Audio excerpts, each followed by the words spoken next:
If you're a real fan of the Pro Tennis Tour, you get it. A simple news alert, a score update. That's just scratching the surface. You see the scores, sure, you know who won. But hidden in those few lines is the real story. A high-stakes game of strategy, financial survival, and moments that can make or break a career.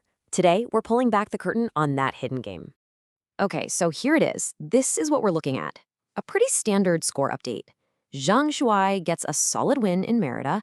Yuan, who actually lost in the Austin qualifying rounds, gets in as a lucky loser and pulls off a victory.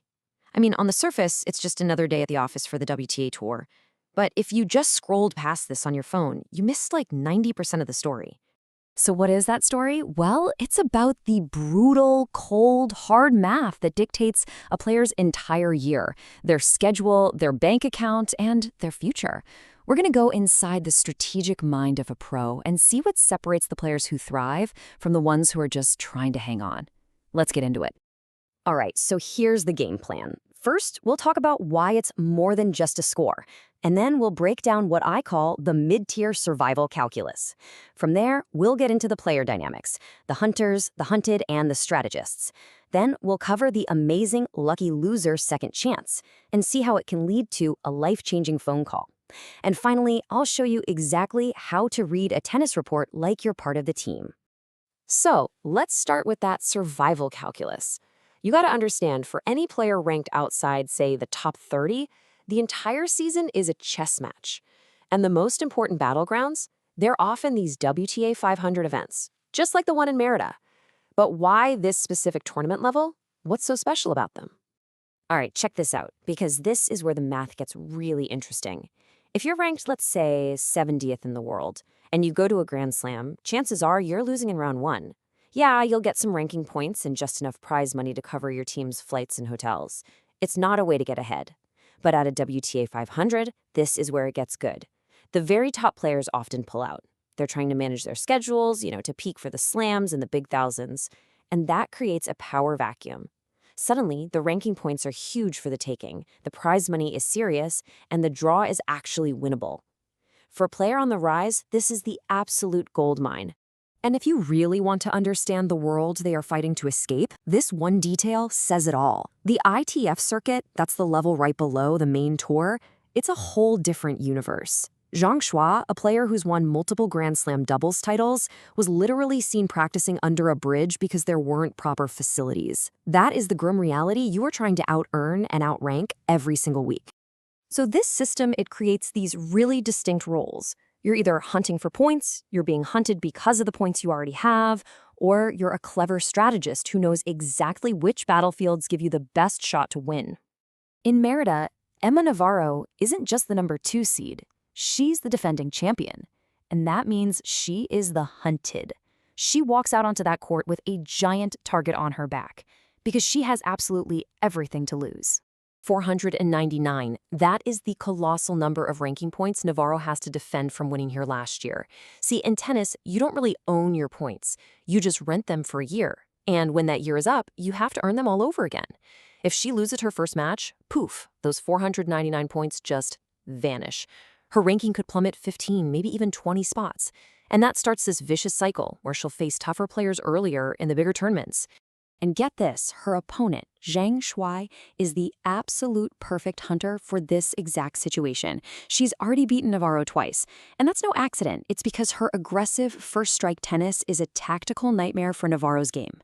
To make things even worse, a player with a very similar style just used that exact same playbook to beat Navarro in Doha. So Zhang walks onto the court with a proven strategy and really nothing to lose. All the pressure? It's on the champion. And this right here perfectly illustrates that third role, the strategist. This is Emiliana Arango. At the huge Grand Slam events, she's maybe a second-round player. But at these 500-level tournaments in Mexico, she made the finals at 2 of them last year. She gets it. She understands that it's way smarter to be a king on one specific hill than just another soldier on every single mountain. Okay, let's switch gears to one of the most fascinating and kind of wild quirks in professional tennis. This brings us back to that other name from our news report, Yuan. It's called the lucky loser rule. It's a lifeline that means sometimes losing your match is just the beginning of your story. So what on earth is a lucky loser? It's actually pretty simple. If you're not ranked high enough for the main draw, you have to battle through a qualifying tournament. If you lose in that final qualifying round, well, you're out. Time to pack your bags. But if a player in the main draw pulls out at the last minute because of injury or something, a spot opens up. And you, as the highest ranked loser from qualifying, you get that spot. You get a second chance. For Yuan, this second chance meant everything. See, in 2024, she won the whole tournament in Austin, career high. But 2025, it was a year of pure heartbreak. Just a brutal string of these agonizingly close 3-set losses to the absolute best players in the world. Paulini, Samsonova, Swiatek. It's the kind of year that just tests your soul. So when she lost in qualifying this year, at the exact place where she had her greatest moment, it must have felt like a punch to the gut. The end of the story. But then, the top seed withdrew, and just like that, Yuan was back in, with a chance to rewrite her own ending. A second chance is one thing, but can it actually change a life? Oh yeah, for that we've got the perfect case study. It might be the single greatest lucky loser story in modern tennis, Eva Liss at the 2025 Australian Open. And that's her in her own words. I mean, just imagine this. She'd lost. Her tournament was done. Bags were packed. Her flight home was already booked for the next day. She was on the physio table getting treatment for the next tournament when the phone call came. A player pulled out. Her first round main draw match was in 10 minutes. No time to think, no time for nerves. Just grab your rackets and go. What happened next was like something out of a movie. She won. And then she won again. And again. She became the first lucky loser to ever make it to the round of 16 at the Australian Open. In 1 week, her ranking jumped from 128 all the way into the top 100. And look, that isn't just a number, that's a golden ticket. It guarantees you get into the main draw of bigger tournaments. It means the weekly grind of qualifying is finally over. And the money, she earned 420,000 Australian dollars. Now, to put that into perspective, that one payday was more than she had made in the last 3 years of her professional career, combined. That's money that pays for a top coach, a traveling physio, that buys you security in a very insecure sport. And her reaction when a reporter told her how much she'd won just says it all. I've never seen this number in my life.